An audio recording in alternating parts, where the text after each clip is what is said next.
Hey guys, how's it going? I'm the Duke of Italy, your favorite lo-fi vacation music YouTuber, and I'm back from vacation to talk about some more death metal because that's all you guys watch anyway. You guys seem to like me talking about death metal, which is funny because I've only been getting into it for a couple years now. So, uh, oops. But alas, we're on a part with some serious controversy because today we are talking about a large batch of albums, about as large as any other video this series has done, and this section in particular is melodic death metal, otherwise known as melodeath.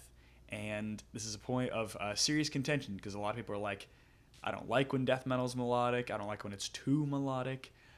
But the thing about melodic death metal is that sometimes it's really fantastic. Of course, it's still melodic death metal, so it's not always really fantastic because I feel like death metal as a genre with more melodic tendencies has a very high chance of softening up. Meanwhile, black metal, it's got like a grittiness in its melody. It can do melodic stuff while still being aggressive and heavy. And believe me, death metal can do that. It just has to be the right album. And we'll just see what does it first, because the first band we're talking about is In Flames with the Jester Race. Now, imagine, if you will, if early Ulver, aka their black metal period, was death metal instead.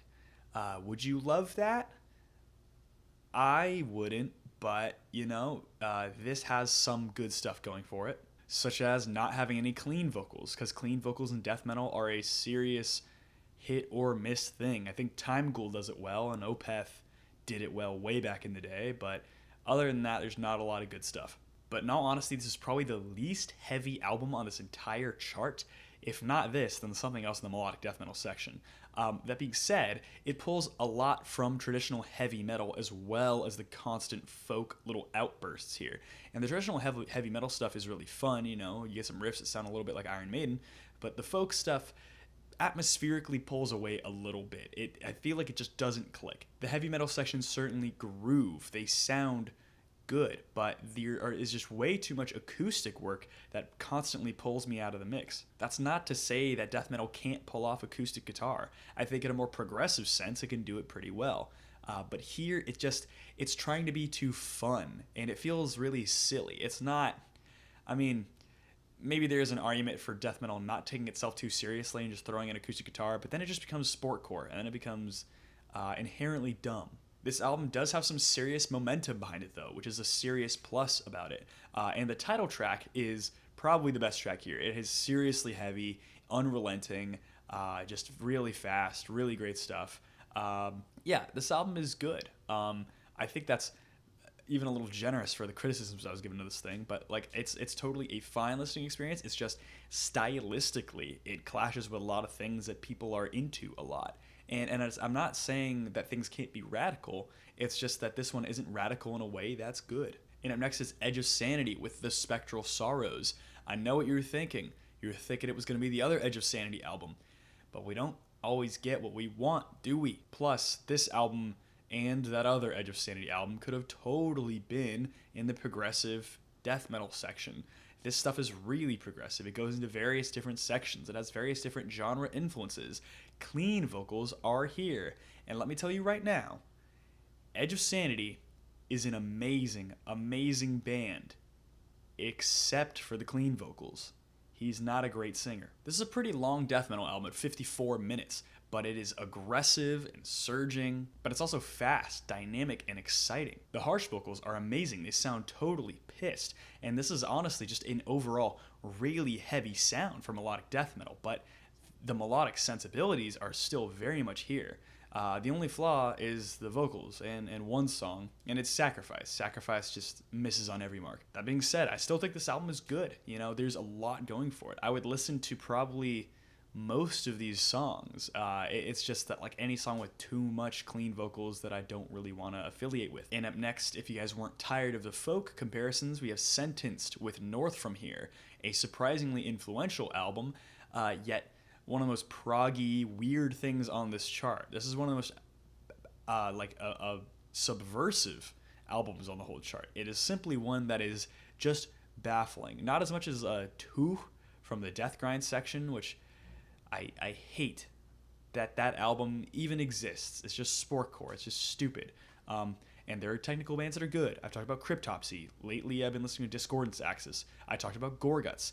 We don't need Two here, but here we get something pretty different. It's folky in all sorts of directions. Imagine Children of Bodom, but with like more going on, more like technical flourishes and all that. But this is just, I would describe this as goober music. It's music for goobers. It tries to be dramatic and bold and kind of badass, but it just never seems to work. It always falls on its face in terms of atmosphere. And it's a real shame how silly this album is, because every once in a while you get a good serious moment, and the riffs are excellent. The riffs are very excellent. It's just every time it does something great, it shoots itself in the foot.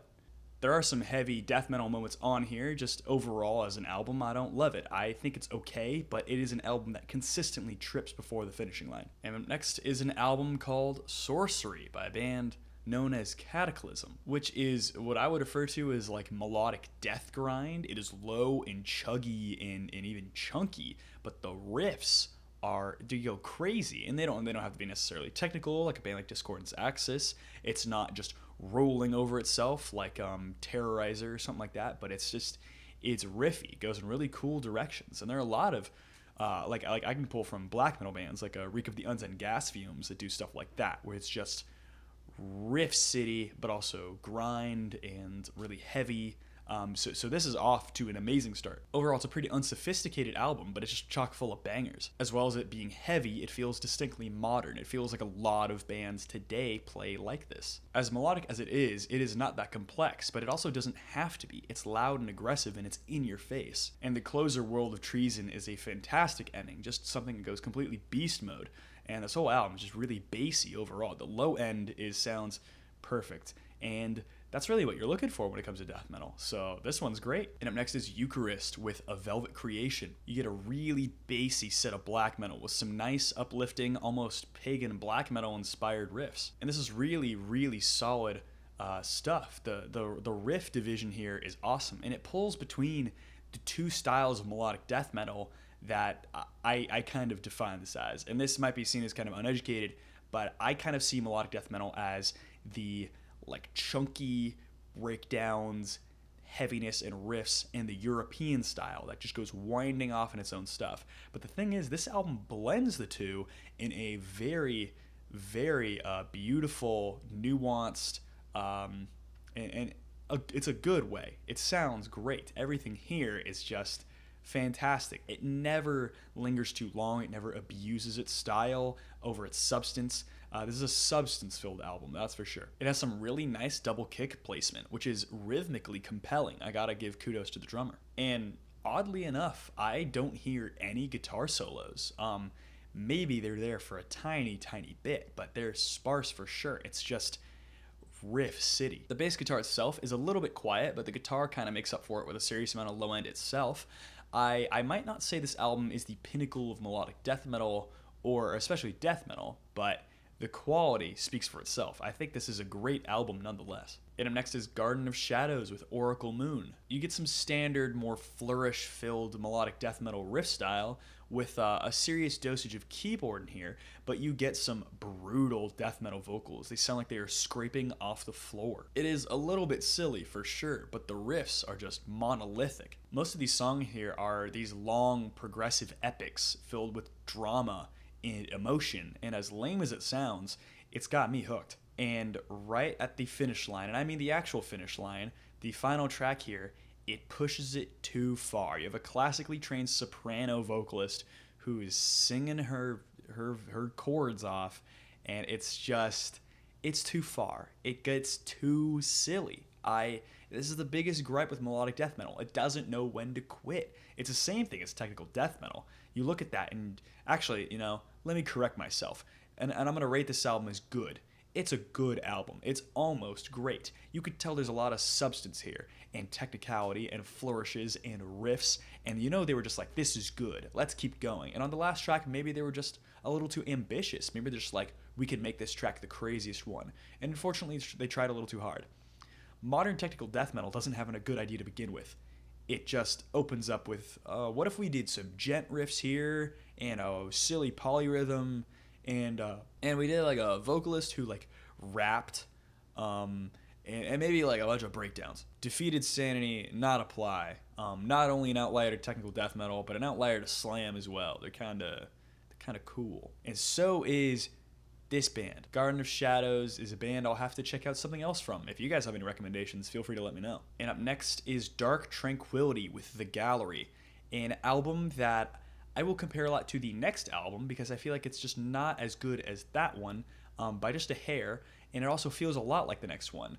That being said, this album is really cool. This was always a band I never looked that forward to. I always caught the melodic death metal thing and seeing their song lengths and the trends they dive into, and it just seemed not that substantive. But in actuality, Dark Tranquillity really held its own on this chart. This album is hype with some clear, well-defined guitar tones. The growls are great. They're in this mid-range. They're not too guttural, but they also sound distinctly heavy. And you get a decent dosage of clean vocals. Not too much. It's very sparing. And it is a very decently heavy album, especially because of its contrast. The melodies can feel really heavy, and when it goes into a more melodic section, it just gives all the more weight to when it dives back into the death metal. Dividing Line has some groove metal portions that make it just super heavy, but the little melodic intricacies just push it that much further. It is a banger. And the coolest thing about this album, not only their guitar solos, they are dueling guitar solos. They harmonize and they battle each other.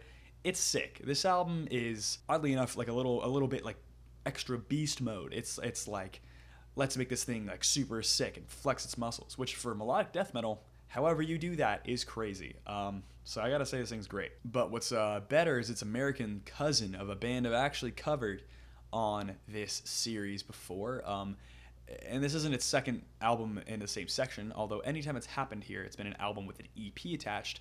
But none of that matters now. This is Carcass with Heartwork. What's my favorite Pantera album? Heartwork. Seriously, that's what I'm going to describe this to you guys as. Imagine if Pantera made a death metal album and it was better than a Pantera album. Pantera's good. I won't lie. I like a lot of their stuff. I think Phil Anselmo is not a great vocalist 100% of the time, but I think Cowboys from Hell is great. I love him on, like, I don't know, Far Beyond Driven. But this dude here is a cooler vocalist. You know, he was doing gore grind just like a couple weeks ago. Well, he still does some gore grind stuff, but here it's a forward death metal approach with just, one, the best riffs ever, and two, the best chunky portions ever. They're groovy and they feel like breakdowns, but like on some of these tracks, it feels heavier than anything here. On Blind Leading the Blind, for example, which is one of my favorite death metal songs ever, you get just nothing but heat. You know, it sounds fantastic. It's got a groovy section that reminds me a lot of Pantera, and it just makes me want to start throwing hands more than any slam or any deathcore has ever made me want to do. Yes, this is hating on slam and deathcore, garbage genres except for Infectious Jelking, which is based, and Defeated Sanity, like I mentioned earlier, they're pretty good too, and maybe a little bit of Devourment, but like, deathcore is the real culprit here. There are also some thrash sections, some melodic call and response sections. Everything here was written just to be enjoyable, and it is extremely enjoyable. This album is, I could talk about it all day, but I'm just going to tell you right now, it's great. It's one of the best albums of the whole chart. Buy a copy. I will soon be purchasing a copy. I haven't yet, but it is imminent. It's in my cart on Discogs.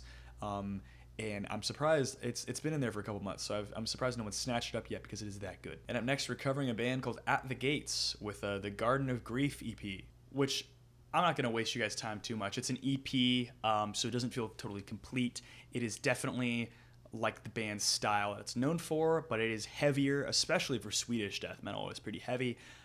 It's complex, but it doesn't quite cross the finish line of feeling complete for an EP. But that being said, everything here is awesome. Like, all these songs are very well done. It's not too far melodic. It's perfectly executed. This one's great. And then we'll be going right into The Red and the Sky is Ours, the full-length album by this band. And this band is known for kind of ruining modern death metal, or at least death metal from like 10 years ago, when like melodic death metal was still kind of chugging along and not everything was Instagram deathcore, which makes me want to stop listening to music. But there's some good things about this album, and there's some not so good things about this album. And the not great thing is that its influence is terrible, but the actual album has a lot going on. Very little bass, which, other than that, you've got a pretty cool sound. Which for melodic death metal, it is fast and decently aggressive, which I gotta hand it to itself. That's a thing that melodic death metal could struggle with. And the riffs are relatively simple, but they are supremely engaging. It is an album that is very conscious of having a bounce factor, which makes it very fun, like a sort of like a Cannibal Corpse style bounciness to itself. Also, all over this thing, there is some really gorgeous violin playing, which makes this thing just awesome. I have to say, this album is great. It's such a cool one. Definitely an album to check out. It's very melodic in this sense. If you want a heavy, chunky death metal album, this one's not for you, but it's super cool. And up next we have Horrified within the Garden of Unearthly Delights. This is vaguely medieval, doomy death metal with some very impressive solos, but imagine, if you will, if despite all that it sucked, because you don't have to imagine it. It's just simply the reality. This is an album that is completely gutless and too silly for its own good, symphonic roots that lead to nothing, writing that feels derivative, facile and glebe. Can you tell I've been having a word of the day app? But more importantly, this thing just sounds bad. The guitar tones are weak, and the production overall makes everything sound muddy and dumb and stupid and dumb. And this thing is poor, and I'm never going to listen to it again in my life, and you can't even make me. But who cares? Up next is Cenotaph with Riding Our Black Oceans. This is a melodeath album that is easily digestible, motif-based, with some groovy parts. And the vocals are very impressive. While a lot of people might argue that death metal bands around this time didn't have the most interesting vocalists, this is one of the best ones I've heard. Just simply a ton of talent, a ton of really interesting abilities with this dude's vocals. And it's pretty heavy. It sounds really cool for melodeath. It has these really nice layered riffs that unfold as the track goes along. It's got a really cool sense of progression to it. But at the end of the day, it's kind of missing something for me. And I'm going to take this with a grain of salt. I think it's a good album. I will re-listen to it at some point and kind of come back to that, because I feel like there is some value there that I missed on first listen. And up next is Crystal Age with Far Beyond Divine Horizons. And this album is fast, very technical, very dynamic song structures. It's almost tech death. It's very expressive and exciting with a very prominent bass tone. It might be a bit nonsensical with how the lack of motifs and the tangibility and how much it's just balls to the wall, but it is 100% engaging the entire time. It's also decently heavy, and most importantly, not lame. This album is great. Highly recommend. It's a very fun listening experience. And representing our host for the Olympics this year is Suppuration with The Cube. You thought we could be mentioning Gojira on this list. No, we're talking about some real French death metal. And by real French death metal, I mean something progressive and weird and barely even death metal anymore, like Gojira, kind of. You got clean singing and a very intense avant-garde bend to this thing. There's also clean singing, and even though there's crunchy, crispy 90s production, you could tell I think this thing influenced Gojira. It has these galloping one-note hooks, which, you know who does that? Gojira. It is certainly interesting, but it kind of struggles to go in any direction in a way that leads to that much. But this album's certainly weird, certainly cool, engaging, but I would just say it's okay. The substance doesn't really cross the finish line necessarily. I should stop saying that little turn of phrase, but I can't. Until, of course, I reach a band known as Intestine Baalism, or as White X Him calls it, Intestine Balsam, with An Anatomy of the Beast. This is from Japan, and quite a cool one. It is hooky and just sick. The vocals are awesome. They're really aggressive and fill up 40 minutes perfectly, as well as the riffs and the drumming and bass playing and song structure. The contrast comes mainly due to the structure, where it gets really, really melodic on the more chill parts. It kind of differentiates itself from the more straightforward, blistering death metal parts. This thing is also a bit uplifting. It's a great workout album, and it is not an album without its highlights, for sure. There are a couple that are slightly better than the others, but I think overall this album has a level of consistency and just quality that is not frequented in this genre. This one is great. And up next is Amorphous with Tales from the Thousand Lakes. This album is very eclectic, definitely on the very progressive side with some clean vocals and various sections. It's something I expected to hate, and yet I didn't. It's even slightly symphonic. The longer progressive sections feel a bit like Pink Floyd of all bands. It's decently motivating and adventurous, and it doesn't feel cringe at all. The guitar solos also feel very purposeful. They're always at a time that you want them. While a tiny bit goofy because of its sheer variety of styles here, it's just wildly entertaining and a great album overall. And up next, probably the album I'm going to get nothing but hate for. This is a band called Argoslant with incorrigible bigotry. Incorrigible. The bigotry is right, though, because this is a band that endorses slavery, actual slavery of minorities in America, which, I mean, I don't mean to get political, but what a dated point of view. Like, even during the 60s, no one believed that. They believed in separating people, which was very bad as well. But like, to bring back slavery is like insane. Hot take, I know. But these guys also are in another band that I cannot seem to love, Grand Belial's Key, which is the black metal version, which is just the kind that doesn't really enjoy a certain Abrahamic religion very much. But here they go even more extreme and just dislike all minorities. But I am not one to judge musical content necessarily on political views. You guys know I separate art from the artist frequently.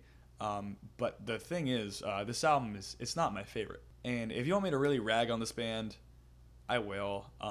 Their latest album sucked. Like, I think it was like 2023. Argoslant was like one of the most boring death metal albums I've ever heard. The production was so weak. There was like no bass. But Incorrigible Bigotry is a better album for sure. Because I'm trying to just analyze the riffs here. How is this as a listening experience? The vocals, it's the same guy from Grand Belial's Key, I believe, and I feel like he has the same like vocal presence, which I don't think really works for death metal much. I feel like someone like In Carcass can pull it off due to the sheer just insanity of that album. It's like you could throw in anything there and just it'll bounce off the walls and hit the target because it's just such a dynamic and interesting and great and heavy album. But here, it's kind of relying on these like forward European romanticism inspired melodic death metal riffs, which I will say the riffs are very creative and the heavy metal grooviness is a certain highlight. And like in Grand Belial's Key, the harmonics used in here are just delicious. They're so good. And the lower, more chunky parts do sound great. The sort of heavy metal style of playing is certainly interesting, but it is so much softer than the death metal sections, and the vocals just clash really hard. This is an album with a lot of things I find genuinely and honestly fantastic. I'd be lying if I said otherwise, and but at the same time, there's a lot of this album I could do without, and this is how I know this thing's going to be so controversial, because some of you are going to hate me. Everyone's going to hate me for this rating for one reason or another, because Argoslant is one of the most beloved death metal bands in the world, but it's also the one that you wouldn't like die being seen wearing a shirt of. So what the heck is even the point here? Whatever, it's a good album. It's not great, it's not terrible, it's good. There's a lot going for it. If you made riffs based off of Argoslant, I'd get why. I would really get why. But if you didn't, I would understand just as much. And that's all from a musical standpoint. But what I do expect from you guys is to not find some weird website to buy their albums from them personally, because I don't know, don't support that ideology, really.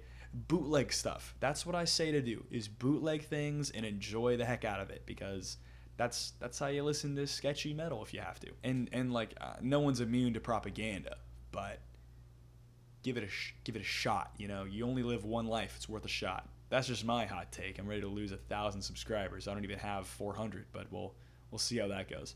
And worst of all, I hate how that's what ends my video. Seriously, that's the last melodic death metal album. I'm glad it's not the last death metal album. We have one more part to go in the series, but you know, we'll see how that goes. But yeah, how do you guys enjoy this stuff? You guys like melodic death metal? You guys like death metal? You guys like Argoslant? I don't love Argus Lint. I'll tell you that. I don't like them much as people. Although there was one famous interview clip of them in like the 2000s looking like very normal people, if a bit frat bro esque. Um, if I remember correctly, I don't know. I don't let things bother me unless they are supposed to bother me. Typically, things do bother me sometimes. But aside from me digging my own grave, let's let everyone please be kind to each other, no matter what, and just be a nice person in general. That's the way forward. But if you want to be extra nice to me in particular, I'd appreciate a like and subscribe. Any comments, questions, or concerns, go ahead, put those down below. I would love to hear your guys' thoughts on whether or not you like any of the stuff, because it's melodic death metal is a very controversial genre, which makes Argus Lint only that much more controversial. But yeah, my social media is in the description below. My Instagram, my X, and my Discord page, which is real fun. We've been talking about some stuff lately. It's been a really nice time. And I've been forgetting to mention this, but Jen did make this thumbnail.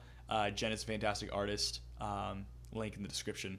And yeah, that is about it. Hope you guys are having a good day out there. Have a good one. Bye.